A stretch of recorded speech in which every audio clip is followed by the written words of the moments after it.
Est-ce que tu peux bénir le nom du Seigneur?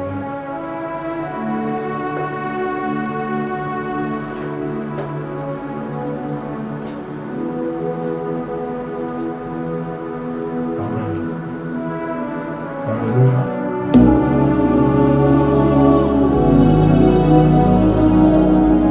Amen. Tu peux dire un peu, s'il te plaît.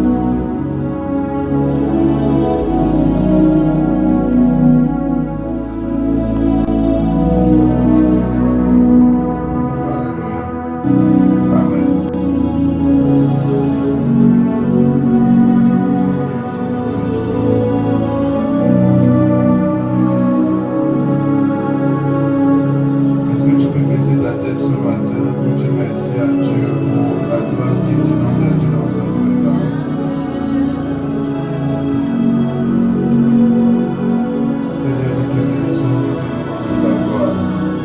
Reçois l'honneur pour ce que tu nous donnes d'être dans ta présence ce matin.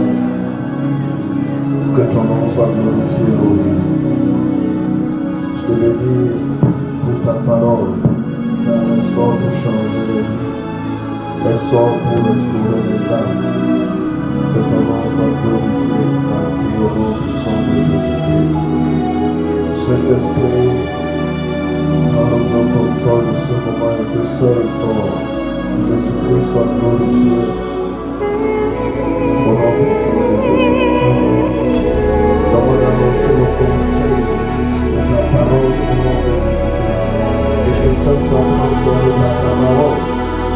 Je prie que notre prie, Seigneur, transforme les cœurs ce matin au nom de Jésus. Je prie pour la conviction dans l'atmosphère. Tu as dit tout ce que Adam avait prononcé comme parole, tout ce qu'il avait dit, la manière dont il avait appelé les animaux, elle est si futile. Seigneur, que ta parole qui sort ce matin, pendant qu'elle sort, elle restaure les âmes au nom de Jésus-Christ. Qu'elle libère les captifs, qu'elle restaure, qu'elle guérisse au nom puissant de Jésus-Christ. Amen. Tout le temps de ton voisin, dis-lui, je suis content de te voir ce matin. Et certainement le Seigneur te visitera. Alléluia. Amen. S'il te plaît.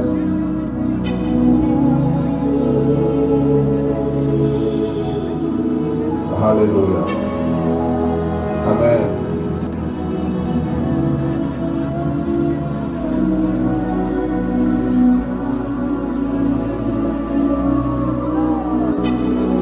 Alléluia. Je voudrais poser la question à une personne ce matin.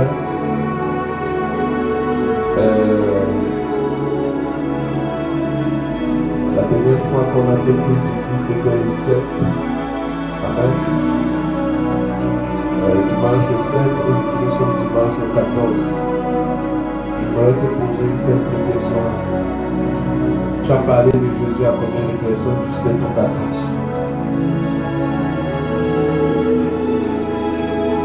Amen. Tu as parlé de Jésus à combien de personnes? Alléluia. Est-ce que quelqu'un est avec moi? Alléluia. Si nous évangélisons, si nous préparons la Jésus, la Bible dit comment est-ce qu'il serait sauvé s'il y a personne qui n'est pas arrivé à la vie? Est-ce que vous comprenez? Dieu veut sauver les âmes, mais nous avons la responsabilité d'annoncer cette parole. Amen. Nous avons la responsabilité de le faire. Et je vous accompagne dans ce sens. Vous allez tous soir, nous soyons tous ensemble pour évangéliser. Amen. Et je vous accompagne à être à chaque fois. Alléluia. Alors nous avons commencé à parler sur le sujet, le clash des foi. qui a été béni, alors qui est béni depuis que nous avons commencé cette série. Ainsi que Dieu dans la salle est béni. Nous avons parlé du clash des voix et en propos introductif, nous avons dit que l'homme en réalité n'est que la résultante, n'est-ce pas, ou le produit de la voix qui influence, la voix qui l'écoute. Amen. Tu es en réalité sujet à l'influence de plusieurs voix dans ton écosystème et tu n'es que la résultante ou alors le reflet de la voix que tu écoutes. Ce que tu écoutes a la capacité à te mouler positivement ou négativement. Ce que tu écoutes a la capacité à transformer ta vie. Ce que tu écoutes a la capacité à te déformer ou à te former. Alléluia. Et nous avons parlé de plusieurs voix qui opèrent au quotidien et qui ont une influence sur nous. À savoir la voix de nos erreurs passées. Et nous avons dit que plusieurs personnes sont retenues captives, emprisonnées, brigadées. Elles sont retenues dans le statu quo parce qu'elles sont toujours attachées à l'influence de leurs erreurs passées. Elles sont attachées à la voix de leur manquement passé. Plusieurs voix influencent notre devenir. Nous avons parlé de la voie socio-culturelle. Nous avons dit que la voie socio-culturelle est cette voie qui catégorise les êtres humains, qui voudrait qu'on considère les uns comme étant au-dessus des autres, sous la base soit de leur peau, ou alors de leur appartenance ethnique, ou simplement de leur classe sociale. C'est ainsi que les personnes nées ou alors issues des familles nantis ont ce sentiment d'être issus de la classe ouvrière, notamment ces personnes nées et grandies dans des zones ou des régions où il n'y avait pas autant d'opportunités que ceux venus, n'est-ce pas, des familles nantis. Cette voie a tendance également à te maintenir au point. Cette voie a tendance également à te retenir captif, à t'empêcher de développer et de manifester la grandeur qui est en toi. C'est la voie socio-culturelle. C'est une voie qui voudrait que les Noirs continuent à s'appesantir sur le passé, l'espace de l'esclavage. Après plusieurs années qui se sont écoulées, ils continuent à pleurer et à ne pas prendre leur vie à bras le corps et afin d'assurer leur devenir. La troisième voie, c'est la voie de ceux qui ont échoué. La voie de ceux qui ont échoué, c'est la voie qui va t'empêcher, n'est-ce pas, de prendre des challenges. C'est la voie qui va essayer de te limiter à ce que les autres ont fait. Mais je viens t'annoncer ce matin que si les autres ont échoué, ça ne veut pas dire que tu échoueras. Alléluia. Si les autres ont manqué de faire ce qu'il fallait faire, ça ne veut pas dire que tu feras pareil. On a parlé de la voie du sacrifice. On a dit que la voie du sacrifice, c'est cette voie qui provient d'une action sacrificielle, qui provient d'un sacrifice qu'on a eu à faire. Un sacrifice qui a la capacité à parler à notre faveur. Et nous avons pris l'exemple du roi Moabite qui faisait face à l'armée d'Israël, l'armée de Juda et l'armée d'Édom. Lorsque la bataille fut rude, à son endroit, il offrit, n'est-ce pas, son fils comme sacrifice sur les murs de la guerre. Et la bataille changera, n'est-ce pas, de temps. Ou du moins, la victoire changera. On a parlé de la voie du constructeur. C'est toujours bien de refaire le cap. Alléluia. Amen. Parce que le cap, quoi? Tu continues gentiment, tu continues à aller le cap. Alléluia. chapitre 23, verset 12, la Bible dit que 40 juifs se sont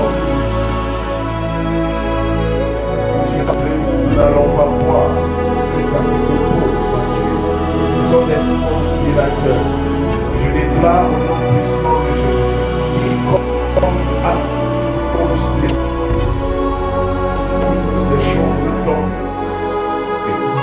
Je déclare que ces choses ne viendront pas autant pour moi à s'accomplir parce que le Seigneur Jésus-Christ veille sur toi. Alléluia. Il y a la voix des accusateurs. Amen. La voix des accusateurs. Dans Jean chapitre 8, verset 4 à 8, la Bible nous prépare un récit d'une femme qui avait été attrapée en faveur de lui d'adultère. Les gens sont venus devant Jésus pour, n'est-ce pas, l'accuser. Et pendant qu'ils essayaient de l'accuser, ils revendiquaient un verdict par le biais de la lapidation. Jésus a dit que celui qui n'a pas encore péché jette la première pierre. Alléluia. Mais personne ne put l'accuser. Et je vous ai dit, le diable est l'accusateur. Et chaque fois que le diable se lève pour accuser, nous avons un avocat. La Bible dit, le Seigneur Jésus-Christ plaide pour notre cause à la droite du Père. Alléluia.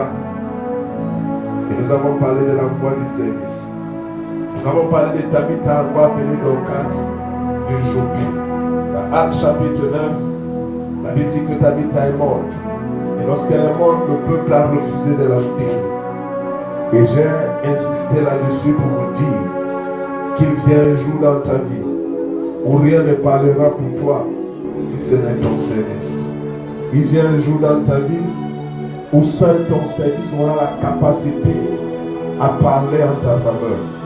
Ton pasteur ne pourra pas parler, mais ce que tu auras fait pour Dieu, ce que tu auras fait dans la maison de Dieu, les sacrifices que tu auras fait dans la maison de Dieu parleront en ta faveur. C'est pour cela que je voulais annoncer à quelqu'un. Ne sois pas simplement quelqu'un qui vient à l'église. Et j'ai dit, tu es dans une église, comment se fait-il que tu arrives en retard? Quand tu arrives en retard, tu ne te poses pas la question, qui a nettoyé la chaise sur laquelle je suis assis? Qui a nettoyé le sol sur lequel je marche? Qui a fait tout pour que lorsque je sois là, le service soit bien? Mais ce qui est marrant, c'est que nous faisons tout ça et nous prions chaque jour pour nous démontrer Dieu. Nous ne devons pas Dieu. Nous utilisons Dieu simplement. Parce qu'il faut voir comment nous sommes lorsqu'il s'agit des événements de nous. Lorsqu'il s'agit d'un anniversaire, lorsqu'il s'agit d'un deuil, lorsqu'il s'agit d'un événement peut-être heureux, on commence à se préparer des joies à l'avance. Mais lorsqu'il s'agit de Dieu, on trouve, n'est-ce pas, des excuses. Et puis commence à 10 ans pour nous dire les bons dedans. Parce que c'est Dieu. Et si c'était le président de la République qui nous avait donné un rendez-vous à 10 heures, on devait être là à 6 heures parce qu'on a peur de rater ce rendez-vous. Le simple fait de prendre un vol nous montre combien nous sommes sérieux parce qu'on voit l'argent qu'on va perdre s'il fallait rater ce vol-là.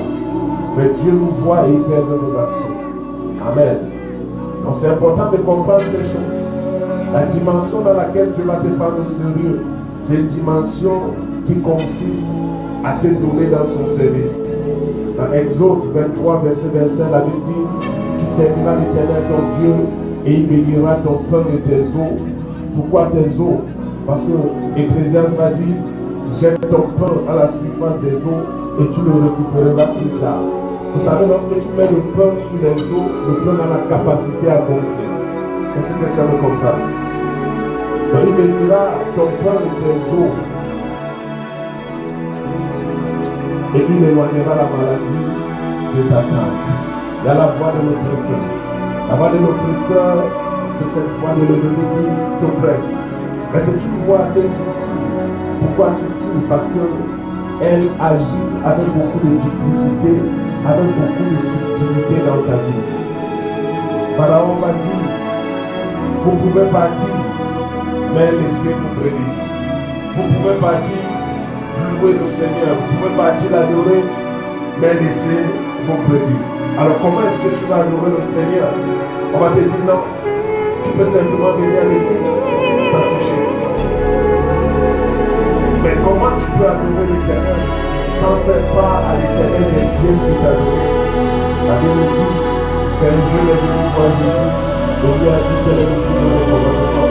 Et Jésus lui a dit, tu aimeras l'Éternel ton Dieu de tout ton cœur, de toutes tes forces et de toute ton âme. Alléluia. Il y a la foi de Dieu. La foi de Dieu, c'est la foi du menteur. C'est la foi du décepteur. C'est cette foi qui a parlé à elle dans le jardin. C'est la foi qui déçoit. C'est la foi qui séduit. Amen. La Bible dit, nous voulons nous dérouler et manger de tout. Mais moi, je suis venu afin que vous ayez la vie et la vie en abondance. L'une des choses par lesquelles le diable passe pour manipuler ta vie, c'est de te donner ce qu'il ne faudrait pas que tu aies. Il va t'ouvrir une porte. C'est pour cela que toutes les portes ouvertes ne sont pas les portes. Parce qu'il y a des portes qui s'ouvrent, qui en réalité sont des pièges de l'ennemi. La voix de l'ennemi, c'est cette voix qui a réclamé Pierre. Et Jésus a dit, Pierre, Simon, Simon, Satan vous a réclamé de vous cribler comme le froment, mais j'ai prié pour toi. Lorsque l'ennemi te réclame la voix de ton pasteur pour parler, parce que ton pasteur a l'autorité sur ta vie, il intercède pour toi. C'est la même chose que Jésus-Christ fait pour nous. La Bible dit que nous avons un souverain sacrificateur qui compatit à nos faiblesses. Il prie pour nous auprès du Père. Alléluia. Ce matin, je voudrais commencer à parler de la voie de la rédemption. La voie de la rédemption, c'est la voie la plus puissante qui existe sur la terre.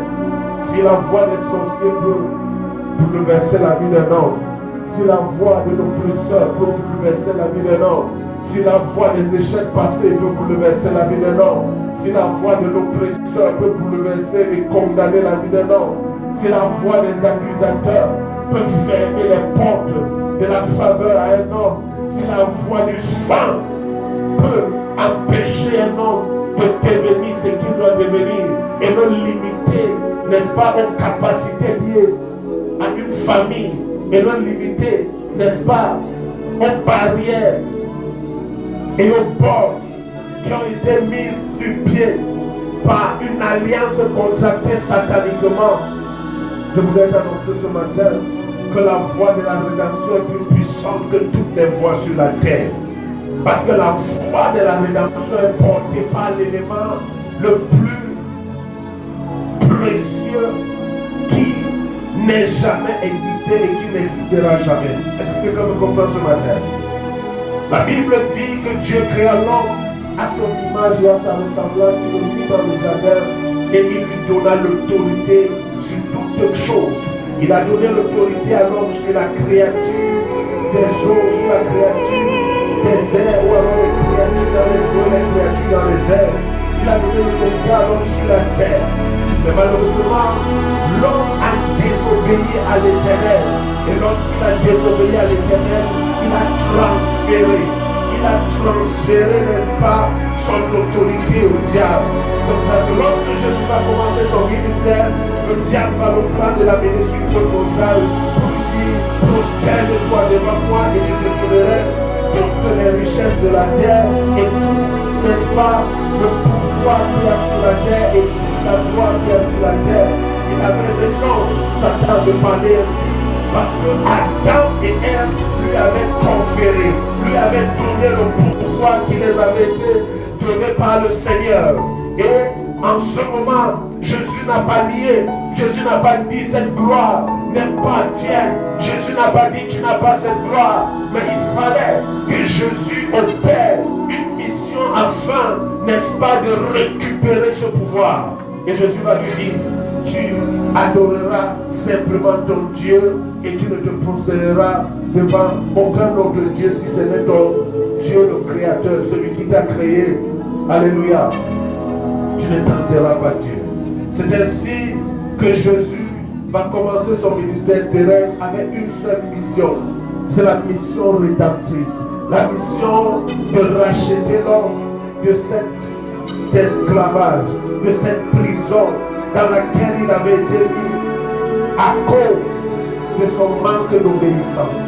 Dans l'Apocalypse chapitre 5, verset 8 à 10, la Bible dit, quand il eut pris le livre, les 4 êtres vivants et les 24 vieillards se prosternèrent devant l'agneau, tenant chacun une harpe et des cordes d'or remplies de parfums, qui sont les... Et ils chantaient un cantique nouveau en disant, tu es digne de prendre le livre et d'en ouvrir les sceaux, car tu as été immolé et tu as racheté part pour Dieu par ton sang des hommes de toute tribu, de toute langue, de tout peuple et de toute nation. Alléluia. Tu as fait d'eux un royaume de sacrificateurs pour notre Dieu et ils régneront sur la terre. À Apocalypse chapitre 12, verset 11, la Bible dit, ils ont vaincu par le sang de l'agneau et par les paroles de leur. Tu peux vaincre toute opposition dans la vie si tu prends avantage du sang de l'agneau. La puissance de l'éternel est cachée dans la rédemption. La puissance de l'évangile, la puissance que nous avons est cachée derrière la foi de la rédemption. Quelle est cette foi de la rédemption à laquelle nous devons, n'est-ce pas, nous soumettre afin d'opérer à la dimension à laquelle Dieu voudrait que nous opérons. La Bible dit dans Apocalypse 12, verset 11, comme je l'ai dit, ils ont vaincu par le et par les paroles de leur témoignage. Je vais lire. Ils l'ont vaincu à cause du sang de l'agneau. C'est à cause du sang de l'agneau qu'ils ont été capables de vaincre et par les paroles de leur témoignage. Écoutez-moi bien, la Bible dit qu'ils ont vaincu à cause, ils ont vaincu le diable, ils ont vaincu le monde, ils ont vaincu les situations de la vie à cause du sang de l'agneau, à cause du sang de l'agneau et par les paroles de leur témoignage. Quelles étaient les paroles de ce témoignage? En réalité, les paroles de ce témoignage ne sont rien d'autre que l'écho de la voix du sang de l'agneau. Quelle est la voix du sang de l'agneau? Souvenez-vous que dans Genèse chapitre 4 verset 10, la Bible déclare que Dieu a dit à Caïn, j'entends le sang de ton fils, de ton frère, crie jusqu'à moi. Le sang de ton frère crie jusqu'à moi. Ça veut dire que le sang a la capacité à avoir une voix, a la capacité à parler. Et c'est pour cela que la Bible dit dans Hébreux 12, verset 22 à 24. Hébreux 12, verset 22 à 24, on va lire. Hébreux 12, verset 22 à 24. Nous te bénissons, Seigneur. Mais vous êtes approchés de la montagne de Sion, de la cité du Dieu vivant, la Jérusalem céleste, des cœurs des anges, de l'assemblée des premiers-nés, inscrits dans les esprits des justes parvenus à la perfection, de Jésus-Christ qui est le médiateur de la nouvelle alliance, et du sang de l'aspersion qui parle mieux que celui d'Abel, le sang de l'aspersion qui parle mieux que celui d'Abel, le sang d'Abel qui était le sang des justes, qui avait été versé par Caïn, pouvait crier vengeance à Dieu. Dans Genèse chapitre 4 verset 10, Dieu a dit à Caïn, j'entends le cri du sang de ton frère. Ça veut dire que le sang a une voix, le sang parle. C'est pour cela que dans Apocalypse 12 verset 11, on dit qu'ils ont vaincu par le sang de l'agneau.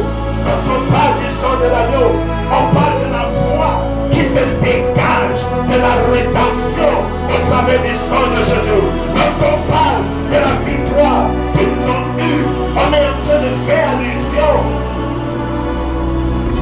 à la voix du sang de Jésus, qui parle mieux que le sang d'Abel, qui parle mieux que le sang des taureaux, qui parle mieux que la voix des oppresseurs, que la voix de l'ennemi, que la voix du sang qui voudrait te limiter et t'empêcher d'accomplir ta destinée. La voie de la rédemption. La voie de la rédemption, c'est la voie que t'offre le sang de Jésus. C'est la voie que le sang de Jésus prononce, parle. Quelles étaient les paroles de ce témoignage? La Bible dit, au verset 9 d'Apocalypse, et tu les as rachetés pour Dieu par ton sang. Tu as fait d'eux un royaume et des sacrificateurs pour notre Dieu. Et je vous ai dit la dernière fois que s'il y a un sang qui parle, un sang, il y a le sang de l'agneau qui parle en ta faveur. Alléluia. Le sang de l'agneau, le sang de Jésus parle pour tous ceux qui sont en Christ. C'est le sang de la rédemption. Quelle est la première chose que la voie de la rédemption fait dans la vie d'un homme? La première chose que la voie de la rédemption fait dans la vie d'un homme, c'est qu'elle définit ton identité. Est-ce que vous comprenez? La première chose que la voie de la rédemption va faire, c'est qu'elle va définir ton identité. Elle va définir qui tu es. Elle te permet de connaître qui tu es. Une des choses les plus grandes sur la terre, et peut-être la plus grande que chaque homme devait découvrir, c'est qui il est. Tu vas découvrir qui tu es. Aussi longtemps que tu ne parviens pas à découvrir qui tu es, aussi longtemps que tu ne connais pas qui tu es, tu ne peux pas avoir le futur. La première chose lorsque Jésus va commencer son ministère, dans Matthieu chapitre 4, la Bible dit qu'il est entré au temple et il a pris le loup et il a ouvert où il était à son sujet. Et il a dit l'Esprit du Seigneur sous. Alléluia. Tu dois connaître qui tu es. La première chose que la rédemption te donne, c'est de connaître. La voie de la rédemption te donne de connaître qui tu es. Tu découvres en réalité quelles sont tes vraies origines. Lorsque tu es né de nouveau et tu es connecté à la racine de Dieu, tu es connecté à Dieu.